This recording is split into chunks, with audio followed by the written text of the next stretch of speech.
good evening. Welcome to Cardiff City TV. Now Wilson, a little bit of space for Harry Wilson. Yes. Strikes a goal. Oh, what a goal. Morrison, goal!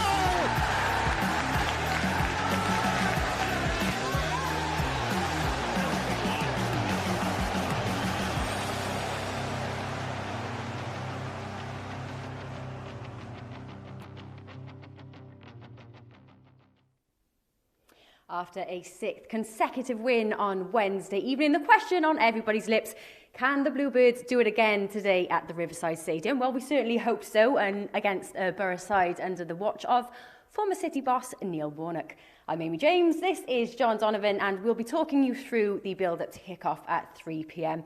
Now, John, before we look at today's game, let's take a look back to Wednesday night's fixture and the positives that came with it. A lovely goal for the skipper, along with a bit of a choice celebration for him. And another goal for Kiefer Moore. He's on fire, really, isn't it, at the moment? He is, Amy. The whole team is on fire. It was a thoroughly impressive performance. You know, I was talking to you before the game, both on camera and off camera, and said I was nervous. It was a big game. It was a game that was kind of going to really pay testament to the work and act as a barometer for the work that Mick McCarthy has been doing at Cardiff City. And the Bluebirds came through it with flying colours. I thought, you know, the press was outstanding all game. They didn't allow Bournemouth any chance to build from the back. Those centre-halves didn't have any comfortable possession of the ball. We turned ball over high up the pitch. And you know, with not and far from the majority of possession, we were clinical with our chances. And as you say, Sean Morrison, you know, doing what Sean Morrison does, getting on a set piece, and then celebration, parental advisory comes with that, and then you know, Perry NG, who I know the gaffer is going to refer to in the clips we have, winning a penalty by a high press, from a high press, and as you say, Kiefer Moore, everything he hits at the moment seems to go in. So it was a great Wednesday night for the Bluebirds. You just touched upon the work that the gaffer's put in so far since he's been here, but Wednesday night was the first time since Mick's come into charge that we've played the team above us in the table and walked away victorious with it. Does that just go to show that it's perhaps not just an element of luck that's playing its part here and things really are gelling together? I completely agree, and you know, you keep getting this talk of new manager bounce. Well, there's only so much new manager bounce you can get, and then you have to put it down to, well, what is the work going on the training field, or maybe not on the training field, but in the video analytics room at the moment, because I know the guys are mainly recovering. And you can see Cardiff City are a different animal now under Mick McCarthy, the way they set up, the way they press up the field. We've obviously talked about the formation. So yeah, I think it was that sort of litmus test on Wednesday night against a team above us, a team that we're chasing down, and indeed, you know, in terms of the live table, we're chasing them down again now, because it looks like Bournemouth have beaten Watford today. But no, we were very, very accomplished, Amy. And again, I just go back to that press, that stifling press, high up the pitch. It was in basketball parlance, and I'll refer to Ash on this, you know, it was kind of a full court press. We didn't allow Bournemouth any chance to build from the back, and we turned over possession, and it was a great victory. Another tough game today, so hopefully history can repeat itself. Yeah, today's clash, two teams both looking to close down those playoff positions. How much of a boost do you think it'll be for us going into this game on the back of the current form we've shown, 6 wins, versus them who haven't had the best form recently, and a loss midweek at home against Bristol City? Confidence is everything, Amy. I think in any walk of life, confidence is everything, but particularly in the you know, condensed championship season this year, where I think confidence and adrenaline can almost overcome fatigue. So maybe, just maybe, hopefully Middlesbrough are feeling a little bit fatigued, heavy-legged after losing in midweek. And I think when you're winning games and the confidence is coursing through the veins of Cardiff City players under Mick McCarthy, hopefully we might just have that extra step. It's the intangibles you can't really quantify. You can do your work on the training field, you can do the video work, you can set up, you can have the team meetings. But if you've got a player who's confident and has that extra 1, 2, 3% against a player that maybe lost his last game and is feeling a bit heavy-legged, perhaps that's where the difference lies. So hopefully that's where Cardiff can gain an advantage today. Now, face-to-face with former City boss Neil Warnock, you'll hear shortly from the gaffer about how Neil and him are actually good friends off the pitch, of course. But a lot of the current squads have played for Neil recently. How much of an advantage can that be for Borough today? Well, he obviously knows strengths and weaknesses of some of these Cardiff City players. You know, you look at the back three centre-halves who have been impeccable for Cardiff City on this run. Neil Warnock signed all of them, Aidan Flint, Curtis Nelson. Well, he didn't sign Sean Morrison, but he made him his captain, of course. That was an Ole Gunnar Solskjaer strike. But he was the heartbeat of that Neil Warnock team. So he knows those three centre-halves exceptionally well. Ash and myself have spoken about we're surprised that a team haven't tried to test them more with pace and people running off the shoulder. A lot of the games have been played in front of those three centre-halves at the moment, and it's benefited them. I would imagine Neil Warnock today will try and get runners off the shoulders of the three centre-halves. But likewise, Mick McCarthy will have counted for that. He's a wily old fox as well. So it's going to be a really, really intriguing matchup between two men in the dugout who, over different times and in different aspects of the game have done a great job for Cardiff City. Indeed. Right, so on that note, let's take a look at today's lineups. For Cardiff City in goals, Dylan Phillips. Then we've got Joe Bennett, Sean Morrison, skipper again, of course, Aidan Flint, Will Vokes, Kiefer Moore, Josh Murphy, Curtis Nelson, Marlon Pack, Harry Wilson and Perry Ng all starting for the Bluebirds. That's an unchanged squad for the third consecutive game, I think there, isn't it, John? And then on the bench for the Bluebirds, Alex Smithies, Leandro Bacuna, Johnny Williams, Shea Ojo, Tom Sang, Mark Harris, Joel Bagan, and both Junior Hoylett and Joe Ralls returning from injury. John, if you want to talk us through today's Borough lineup. Yeah, this is an interesting one because I've been on the phone with Ash and we're debating what formation they're going to play. I'm going to bow to him because he tends to beat me out on these. I thought that Neil Warnock might be switching back to a 4-2-3-1 formation. He has been playing wing-backs lately, but I'm not sure that's necessarily Neil Warnock's favourite style. But if we go with a 3-4-3, which is I think what Ash and myself settled on, that will be Marcus Bettinelli in goal for Middlesbrough today. A back three of Dale Fry, who's getting all the love from Neil Warnock at the moment, Paddy McNair and Grant Hall. Marcus Tavernier comes back in to play alongside Johnny Howson in the holding places in midfield, with Mark Bowler and Anthony Dijksteel as the two wing backs. Dijksteel I thought was excellent at Cardiff City Stadium back in the autumn. And then a front three of Duncan Watmore, Britt Assombalonga, and of course former Bluebird Nathaniel Mendez-Lang. So the graphic has on the screen at the moment has one formation, Ash has one formation, and I've got a different formation again in my notebook, Amy. So the one thing we can say about Neil Warnock's Middlesbrough today, they've got a few options, they're quite flexible. Right, yeah, well, those were the lineups for today. We will head over to Mick next, who spoke earlier this week about a young lad who's very much impressed him already, and that is Perry Ng. No, he's getting better and better. I think he's improved right from the start. He's learning about the what's required in this league and how tough and resilient you have to be. And it's not about coming out here and playing lovely football. You've got to be aggressive, and he's bought into everything we've asked of him. And the fact that he's up there, and by the way, being aggressive. He's not being nasty to people. It's winning that ball back at the edge of the 18-yard box and getting a penalty. Not standing 10 yards away from him, watch him pick it up and defend against him. That's what we're talking about, being aggressive. And he was brilliant. And I'm loving him. He's a really good player. Well, at the minute, we're playing games and the starters do nothing except just recover.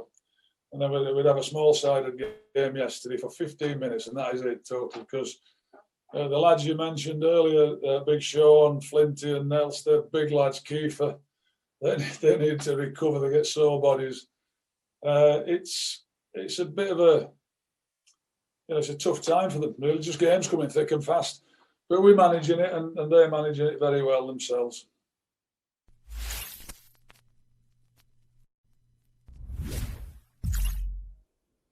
And that was the gaffer there. Now let's hear from Ashley James, who should be joining us right now. This is always a scary part. Afternoon. Hi Ash. Afternoon to you too. We've spoken through the lineups for this afternoon. John's given us his opinion. What are your thoughts? Any surprises for you? Yeah, I echo what John said there, really. We've had a bit of a scratch of the heads. And if you notice on Twitter, the Middlesbrough media department have put the team graphic up in what looks like a 3-4-3 shape or a 5-2-3 shape that they have been playing the last couple of games with I can tell you, as somebody who worked for Neil Warnock for a number of years, they won't have got any insight from the manager ahead of kickoff, so they'll just be going with what they'll be scratching their heads as much as we are at the moment. So yeah, and the personnel he's got in there, there's a bit of flexibility in there. It looks like it could quite easily be a back three. Not surprised to see Grant Hall coming back into the middle of that, if that is the case. Just somebody with a bit of height to try and compete with Kiefer Moore at the back for them. Dijksteel will slide across from the right-sided centre-half spot and play as the wing-back. The interesting one, why me and John have had these conversations, because the interesting one then is that Marcus Tavernier is going to have to play as a central midfielder alongside Johnny Howson, and that's not necessarily his game. He tends to play a little bit wider on the left-hand side usually, so that's what's causing us a bit of consternation and second-guessing us at the moment. But if that is the case, then it means Watmore and Nathaniel Mendes-Lang either side of a Britta Sombalonga. Now, Neil Warnock's spoken in the week about how without Ashley Fletcher, who's injured again, he doesn't really have anyone with a physical presence to play back to goal. And I think that's where we're going to see, for the first time really, a manager going up against this Cardiff back three and trying to get runners down the outside. And more importantly, I think trying to drop balls over the top and trying to counteract the relative lack of pace.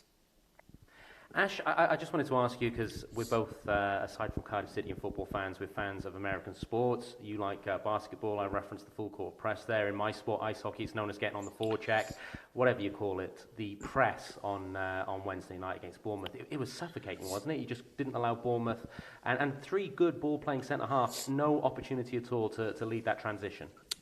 Yeah, I think that was the most impressive thing, John, is that they achieved that playing against three centre-halves that are really comfortable with the ball at their feet. So it's not like they'd identified a weakness in analysis with one of them and decided. They just got complete trust in the way they're playing this formation at the moment, and they don't really care who they're going up against individually. They're gonna go and perform the way they want to.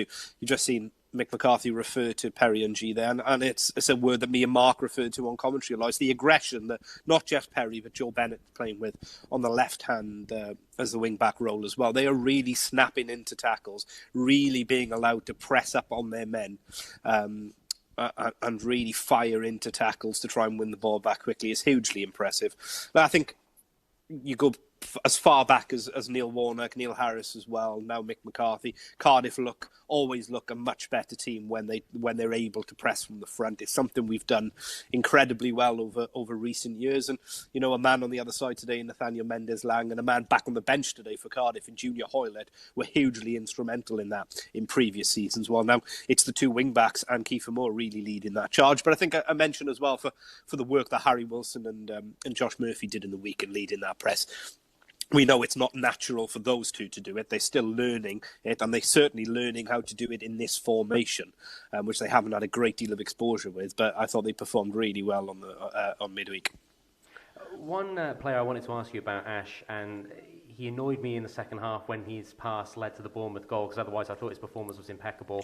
Marlon Pack, you and I have spoken, I think we've spoken on camera as well, perhaps this formation and being that holding player and seeing less of the ball, he's the one player that maybe this is most unnatural for, but I think since he's come in, and of course, you know, we all welcome Joe Rules back when that does happen, but I think Marlon Pack has been great. I think he has, and I think you're right, John. I think what this formation has allowed for the majority of this Cardiff team, it's really allowed them to play to their strengths. So we've referenced Will Vaughan alongside him, who's now patrolling an area of the pitch. And yes, he's seeing plenty of the ball, but he's not being asked to dictate the play from deep, which is hugely beneficial to him. You can argue that Marlon Pack, other than Aidan Flint, the Marlon Pack is the one player in the team that this isn't natural for. He's had to change his game more than any other Cardiff player out there in order to fit into this shape. Perhaps Sean Morrison playing slightly wider of the three because Flint's playing his natural position, arguably in the middle of the three. But Pack, look, he isn't seeing a great deal of the ball. He's not seeing it in the areas that he's used to seeing it, which is deep, picking it up off the centre halves, trying to dictate play in that metronomic fashion that he likes to do. But he's just knuckled down. He's rolled his sleeves up. He's done everything that Mick McCarthy would have wanted to do from a senior pro in his squad. And when he's, like a lot of the players then, when he's been gifted that opportunity to start games because of misfortune and injuries elsewhere, he's grabbed it with both hands. Just turning attention to Middlesbrough with my final question, Ash. kind of a two-pronged question, and you touched upon this aspect in your sort of opening statements there. I expect a Middlesbrough team that's trying to turn, particularly Curtis Nelson and Sean Morrison in those wide centre-half positions today. Perhaps the first team to do that, get pace down the side. And then you and I, when we were talking about the lineups and having that argument, we were also talking about Middlesbrough's form. It hasn't been great. They've lost a lot of silly games. But then I was looking at Neil Warnock. He likes a cup final type game. He's beaten Swansea. He's drawn with Norwich. He beat Reading a few weeks ago. So whilst the form hasn't been great, he's maybe won the games that matter to him, if for want of a better phrase.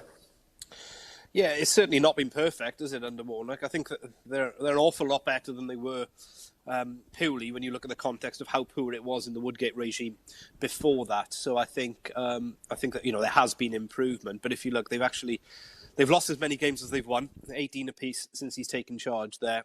They've got a goal difference of +1 since he's arrived. So there's still sloppiness in their game. They're still really struggling to score goals. And largely because they're missing that focal point character that Ashley Fletcher is able to provide them. He scored 2 goals when he came back into the team. He's now out again with a glute injury. But I think the team selection, other than the Grant Hall being back in to try and combat Kiefer Moore, you look at what the proactive team selection issues that Neil Warnock's dealt with today, and I think there's 2 facets to it. It's trying to prevent a bit of fatigue because he finally has a bit of options going forward now. He's got 2 people for each position going forward, but also you touch on it there. It's pace. You look at that squad and what's he's taken Cabano out. He's put Mendes Lang back in. He's retained Watmore. Asomba Longa gets the start instead of Akpom through the middle for Fletcher, which was the opposite in the first game here at Cardiff City Stadium this season when they played a very, very cagey game instead. He's gone with raw pace through the middle. That will test this back 3 for Cardiff in a way that, as you said, head-scratchingly, we haven't really seen another Championship team do in this positive run of Cardiff fixtures. I do have one more frivolous one for you. It's getting to that cliched squeaky bum time of the season. We didn't think we'd be looking at the tables and seeing who's jumping over who a few weeks ago. Credit to Mick McCarthy for that. But as a fan, I know I've been following the Bournemouth game today. They've jumped above us. Reading or at Rotherham. In the old days, it would have been CFAX and that sort of thing. Now it's the internet. It's just result watching now, isn't it? It is, and in today's day and age of staggered kickoff times and playing every midweek but split across Tuesdays and Wednesdays, it's even more difficult than ever to try and keep abreast of it. I'll be honest, I haven't got a clue what's going on in the Premier League, but my planner on my TiVo box seems to have a new match of the day every 2 or 3 days, and I just can't keep up. So, no, just concentrate on ourselves at the moment. I think will be the message from Mick McCarthy. Not necessarily keep winning. I mean, if you can keep winning, phenomenal, but just keep picking up points, and that's something that Cardiff didn't do well enough. Certainly when we fell into that poor run of form, is something that Cardiff didn't do well enough because they weren't able to pick up the odd draw here and there to really negate the fact that they weren't playing well and losing games. So I think, not to put a downer on it, if you could come away with a point this afternoon, continue this positive run of form, keep things ticking over and prevent Middlesbrough from really biting at your heels for the next 3 or 4 days until whenever we play again next Tuesday night, I think, isn't it? Then it's a bonus. Well, Ash, that's it. Thanks for joining us today. We'll let you go and set up for comms. We'll hear from you again later. We'll jump back to Mick, who continued in his interview to talk about why he thrives on being a tricky and unpleasant opponent to play against.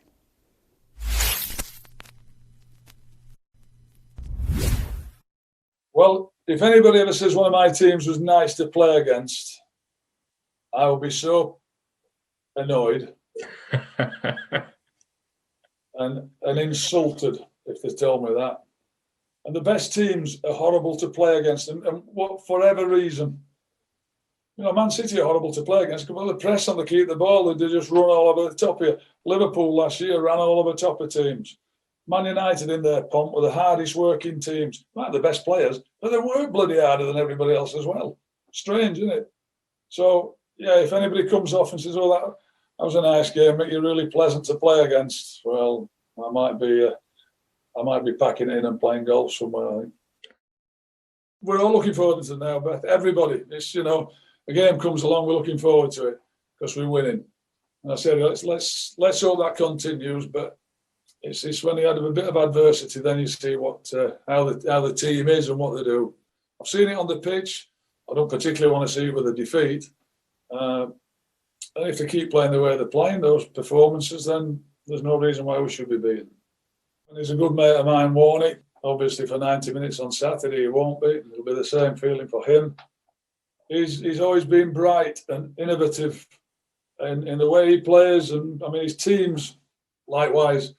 I think if we come off on Saturday, I said to him, that was a nice game, Neil. You were really pleasant to play against. I think he'd be as off as I would be. And that's not going to be the case. So, look, we've got to recover. We've got to travel and get up there. And I know we'll be expecting a really tough game because they got beat yesterday against Bristol City. So they'll be wanting a reaction.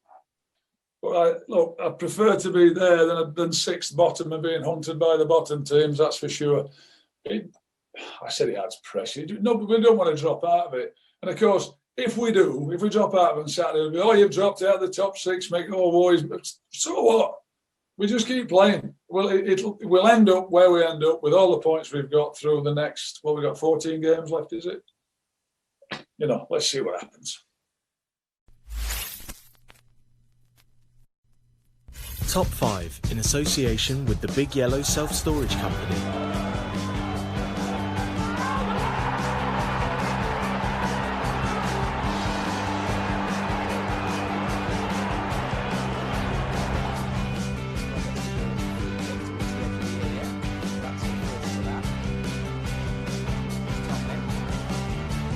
Time ball to release.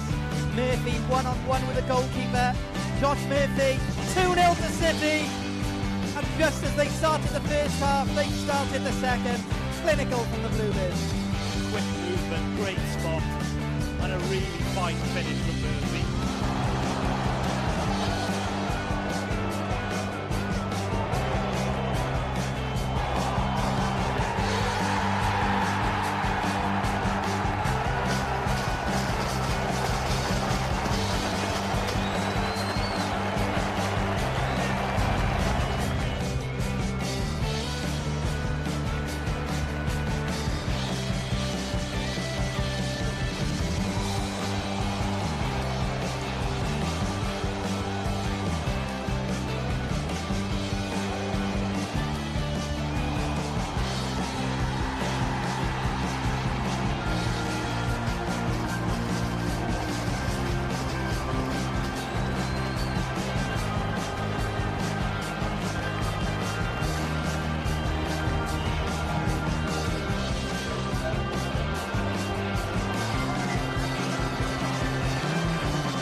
To purchase a pass for live matchday coverage on Cardiff City TV, visit the official Cardiff City FC website. Once logged into your Bluebirds club account, navigate to Club TV and select Buy Packages. Select the pass you wish to purchase and click Buy Now. Next, fill in your payment details and click Submit Payment. Once your purchase has been successful, you will see this message. You can also check your purchase by clicking the Manage Your Subscriptions button. You now have instant access to live matchday coverage. Visit Club TV and select Live. Moore's 3 in the box, 1-0. Live streams begin 1 hour before kickoff, and recommended desktop browsers are Mozilla Firefox and Google Chrome. You can also watch or listen on the go via the official Cardiff City app. For technical support, email cardifftvsupport@streamamg.com. Well, there are about 5 minutes to go until kick-off now, and I think we've all got our fingers crossed that the Bluebirds can get that 7th consecutive win this afternoon. That's it from us here in Cardiff. Don't forget, if you're currently watching with us on YouTube, to jump over to Cardiff City TV. You can watch with us if you are in the UK or in other selected countries, and there's a full list of those countries on the official club website. That's it from me. I shall hand over to Mark Denham and Ashley James, who are live at the Riverside Stadium. Good evening, welcome to Cardiff City TV. Wilson, a little bit of space for Harry Wilson. Strikes a goal! Oh, what a goal! Morrison, goal!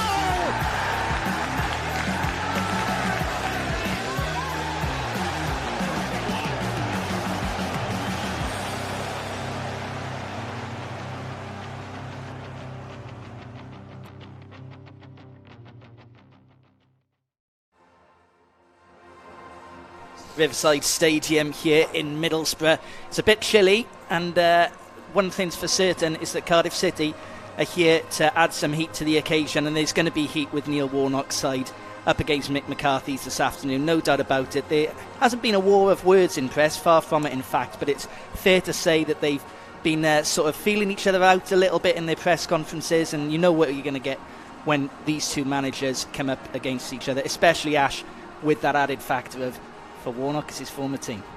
Yeah, good afternoon, everyone. It's a tantalising prospect this afternoon, rather, isn't it? You know, a Cardiff team in really fine fettle, confidence high. A Middlesbrough team that are struggling, to say the least, at the moment. 2 wins in their last 8, just 1 home win in their last 6. They've dropped some games against teams that they really wouldn't have expected to. But on the flip side, have managed some strong performance within that, though. So it is a Neil Warnock team, one that is moulded in the Neil Warnock image, and getting increasingly more like that. So yeah, it's set up for a really intriguing battle. As he did at Cardiff City, Warnock has focused on a solid back line with Dale Fry in there, Grant Hall, Paddy McNair's certainly building that again at Middlesbrough, based on which to perform, and plenty of attacking talent ahead of him. There's the lineup. We don't massively, certainly we don't expect it to look like that, but we'll just have a look at kick-off to see how they are shaping up. I think if it's going to be I think it will be a back 5. I've predicted a back 5, but Mendes Lang certainly won't be playing as a 10. No real question marks over the Cardiff team. Unchanged yet again, 3rd game in a row. Why not at the moment? As long as you can keep fatigue at arm's length, and it sounds like Mick McCarthy and his coaching staff are trying to do everything that they can at the moment to do that. He knows, and he's spoken in the press, he can't have his cake and eat it. So at the moment, it's very much about games and recovery. Yeah, and I suppose when you're winning, you feel that little bit less fatigued, don't you? You want to keep playing, you want to keep racking up results, as Cardiff City are doing. It's as it is in all these stadia.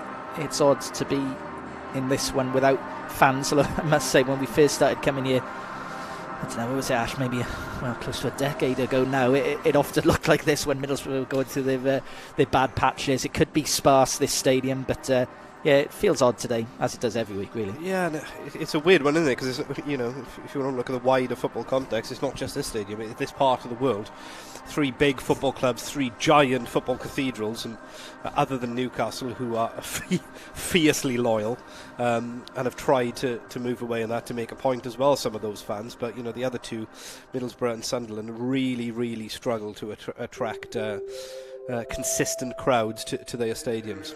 Neil Warnock's turned them into a playoff contender, that's for sure. Form has been inconsistent, as Ash said moments ago. Cardiff's form anything but, of course. Looking for a 7th consecutive victory here at the Riverside this afternoon. An unchanged 11. A couple of returns on the bench, though, as was spoken about in pre-match. Good to see Joe Rolls and Junior Hoylett, two of Neil Warnock's stars of 17-18, I dare say.